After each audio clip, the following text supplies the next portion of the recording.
We'll get right on to our first segment. I am going to call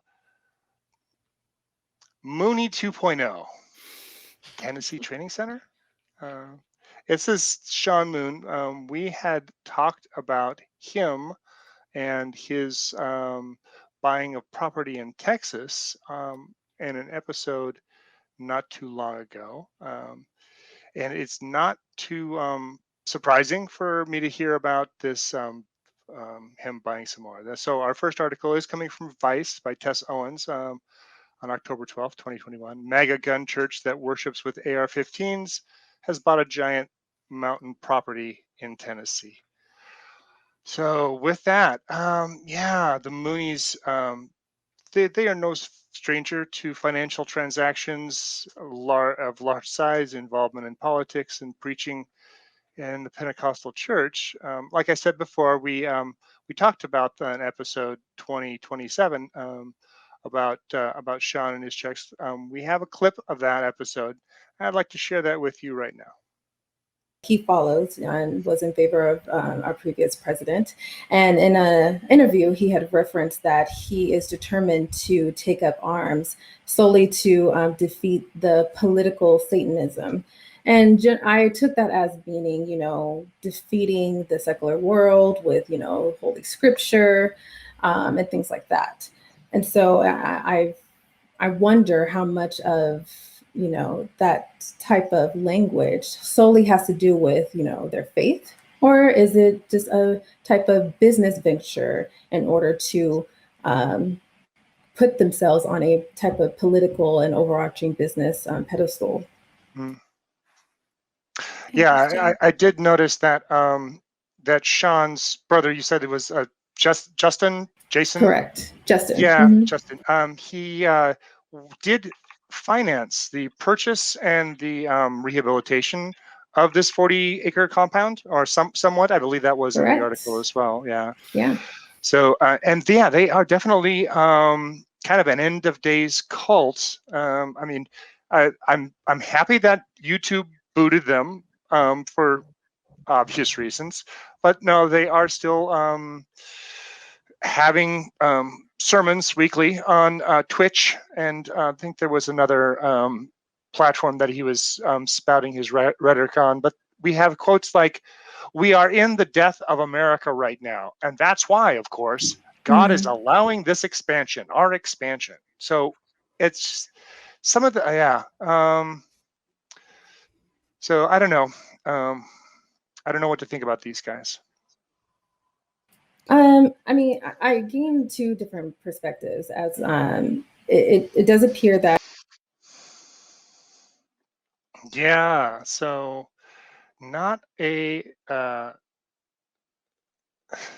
they like their money, they like their politics, and they do like their guns. What did you all think of this article from Vice News?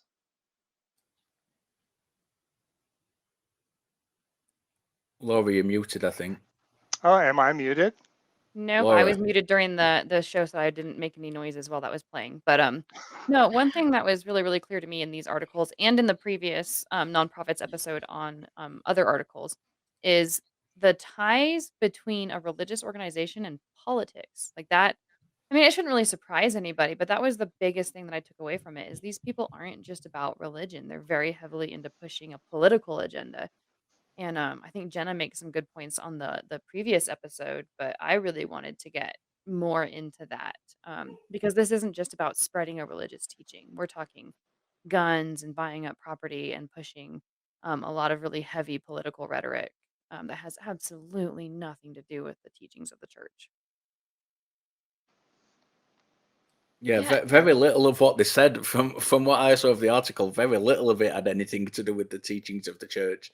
The guns they use is even those are political. The AR-15s, which are cited in the article, are very controversial weapons anyway because they've been used in lots of high-profile shootings, and yet they're promoted as America's rifle by the National Rifle Association. So there seems to be a little bit a discrepancy there about the the NRA's choice of America's rifle.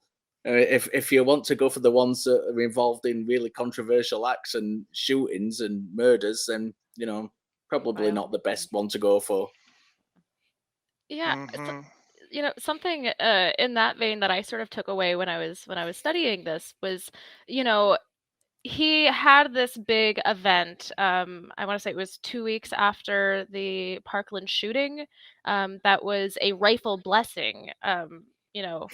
At this church, and something that's really interesting about Sean Moon is that a lot of what he does seem to be a political stunt, or he knows what he's doing when it comes to the way that he dresses. If you've ever seen him, he's got this gold crown of bullets and a camo jacket, like a suit on, and he kind of jokes about how goofy it is. He knows that he's getting attention. He knows that he's being inflammatory, and he cites one Bible verse, I believe from Revelations, that sort of justifies centering AR-15s in his church. But I wonder how much of it really has to do with his theology and his beliefs in God, and how much of it has to do with grabbing attention and sort of building up his church as a business, as most churches often operate.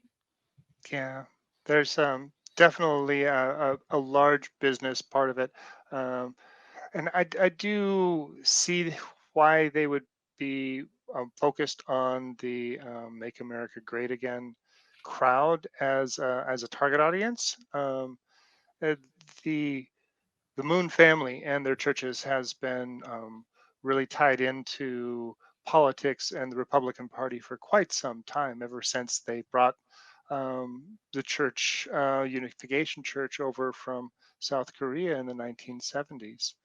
Um, what did you think of? Did you look at Senior Moon there, Richard, at all, or? No, to be honest, I was so taken aback by the kind of political thing like Laura was talking about, and I know we said they've not got very biblical teachings, but they do have like allegations against them, as with lots of little cults like this, of abuse and coercion. And they have an annual pilgrimage where such evil things as mental illness and infertility, and indeed homosexuality, can be ritually beaten out of people in a process known as Ansu, which is bizarrely described as a form of ancestor worship. It bewilders me. That side of it is really fascinating to me. Yeah, Genevieve, you've looked a little bit into that, didn't you? Yeah, it was interesting. I watched a lot of interviews with ex-Moonies, sort of talking about their experience, and I think one of the most bizarre ones, because yes, you're right, they do have this pilgrimage where they will spend hours just beating themselves, in this, ritual that, they say sort of brings them to like the spiritual plane with their ancestors. Um, and and yet a lot of the abuse that has happened through the church, it's a lot of it is in line with like what you see with Jehovah's Witnesses, where people join this cult, with as in with many cults, and one of the first things they do is they cut you off from your family. The other interesting thing that Sungmyeon Moon, because we're talking about the Unification Church here, which is a separate somewhat entity, from this church in Tennessee that just bought all this land. I think that's important to clarify. But it's been fascinating seeing the differences and similarities between Sean's church and the church of his father, the one that was known for that pilgrimage and those beatings, and their biggest claim to fame being marrying hundreds of strangers at the same time in this big ceremony. The financial abuse that I found with that was interesting as well. Both Sean and his father, Sun Myung Moon, um, seem to really prioritize building their church and their following, not just as a cult, but as a massive business empire. Um, Malty, I was wondering, because you did some digging into the Unification Church as well, and the financial ties that I found were, astounding. I was wondering what you felt about that. Yeah, yeah. The ties between the Korean intelligence service in the 70s and Chung Young-moon's purchase of the Washington Times, a right-leaning newspaper, which then he was the pretty much it was the Fox News before Fox News was there. We then built that into a multinational right-wing news network, which is I think still run by um, the Unification Church.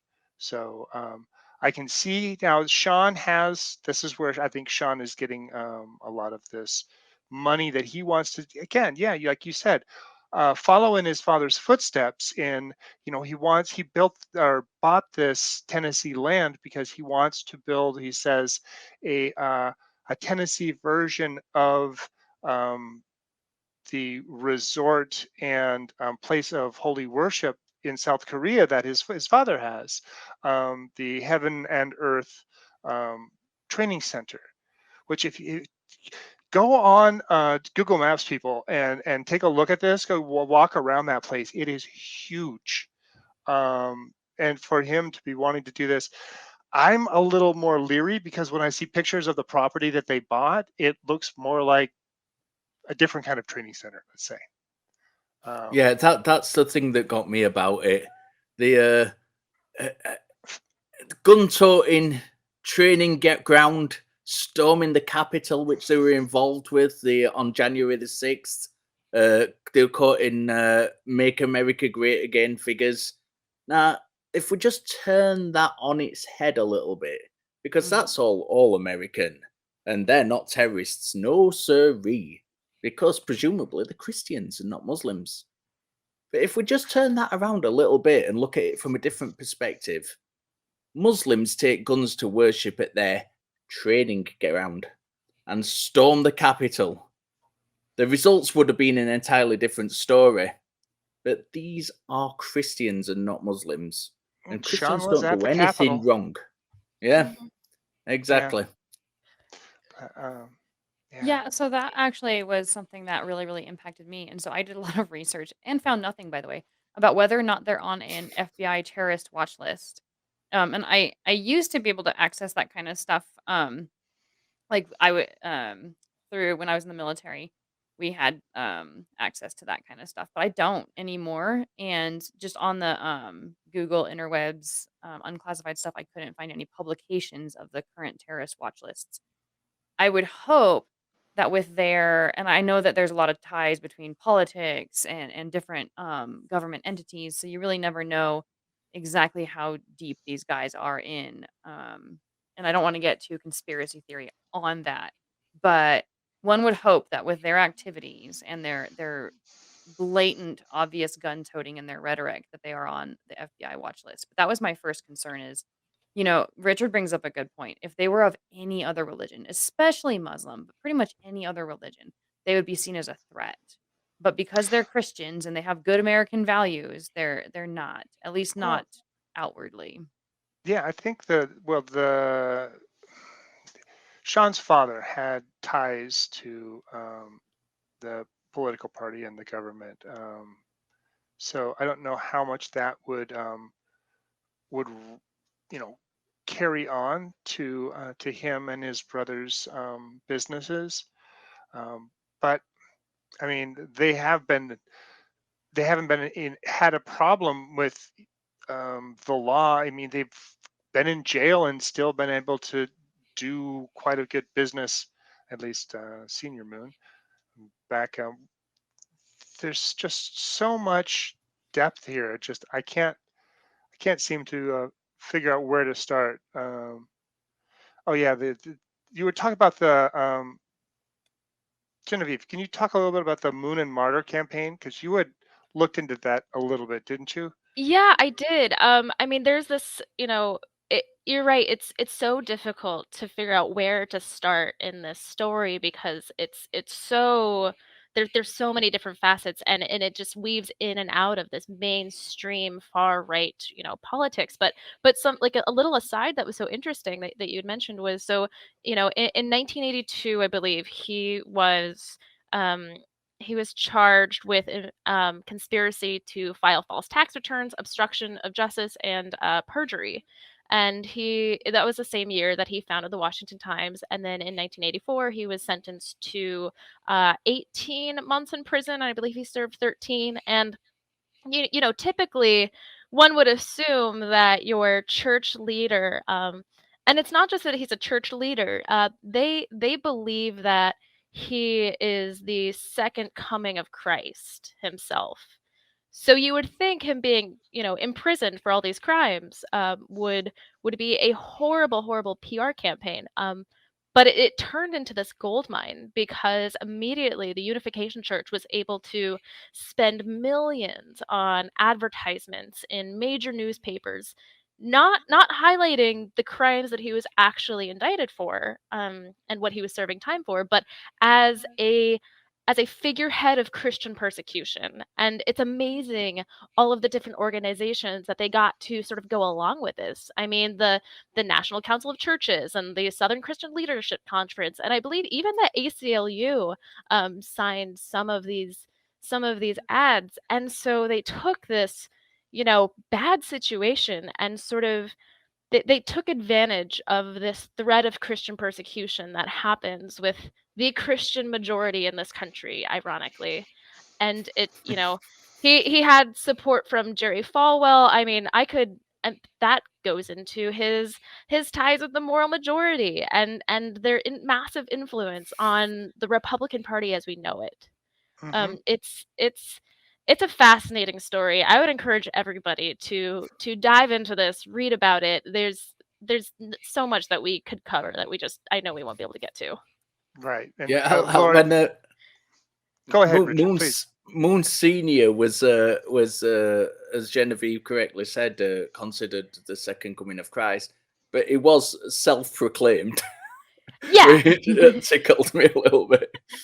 Yeah. And yet he still has followers, though. So self-proclaimed or not, there are people out there who think that there's validity to his statements and who really follow his teachings. And I think Genevieve makes a really, really good point. Like, you almost can't lose if you're a figurehead in the Christian church. Like, you commit a crime and you're just being persecuted, or you're outed for bad behavior, and, well, it's just people trying to make Christians look bad, or it's really, it's almost like you can't win one way or the other. Like, it seems like they've got it pretty nailed down in Mhm. terms of, we're gonna make the most out of everything. And, Mhm. one thing, and I know this is kind of a little bit of a change of subject, but one thing that really, really got me was, just how tied in they really are to the GOP. And, like, it's religion and politics go hand in hand. They always have and they always will. And I even put in my notes that politics and extremism go hand in hand. So none of this is really, really surprising. But at the same time, when you think of Moonies, you think of, oh, fringe group, cult group, no big deal, whatever. But they've got former Trump advisors Mhm. rooting for them. They've got ex NRA spokesmen. They've got GOP congressional candidates. So they really are really well embedded into the political process, and that's really what I found the most terrifying about all Yeah. these articles. Yeah, once again, I have to clarify that, Sung Myung Moon had his own church, and then after he died, his son, split away, and there's bad blood Yes. between this church and that. But Yeah. what's interesting was that, Sung Myung Moon, he wasn't just like a fringe cult. Like, when you think of the Moonies, Mhm. most people wouldn't assume that this was a major, major political influence. I mean, he was met by Reagan and Nixon, and he was friends with Bush Sr. He started, the Washington Times is one of, like, the foremost conservative, publications in DC. And with his son, today, with the Rod of Iron Church, he's got Steve Bannon and GOP candidates coming to speak at his events. And I actually I watched this interview with some people who were at one of these events that he had. And and um and the interviewer, who was from Vice, had asked, this middle-aged, white conservative Christian man, like 20 years ago, what do you think you would have said if I told you would be at this, Mooney's event? And he said, not verbatim, he said, well, I don't know what I would have said then, but back then we weren't under attack the way that we are today, where our Second Amendment wasn't under attack. There's this paranoia that is just flooding the, conservative party today. That they brush aside some of the weirder culty things about it. The second coming of Jesus being this Korean man, and everybody will speak Korean, and they can put that aside because they feel threatened and paranoid enough about the state of America today. That has been fascinating, and seeing the parallels between Sean and his father, it's a fascinating and terrifying story. Yeah, it is. Richard, any last thoughts before we move on? It just always fascinates me how these things are so intertwined, as several people have said already, with politics, religion, and I don't understand how, if something like this, it can't be so blatantly seen to be, like we said before, if this was an Islamic group, they'd be straight on the terrorist list and shut down. The Christians, so it seems okay. That's the bit that I find mind-boggling about it all. Yeah, yeah. And just a little bit of a side, I think the animism kind of came from the ancestor worship, and the floggings kind of came from the South Korea side, where that it was a type of Christianity that delved that dovetailed quite well into the Pentecostalism, where spirits are quite rampant. So I could see how that was. There was fodder, there was fertile ground for those seeds to be sown. All right, thank you all. I'm gonna be moving on here.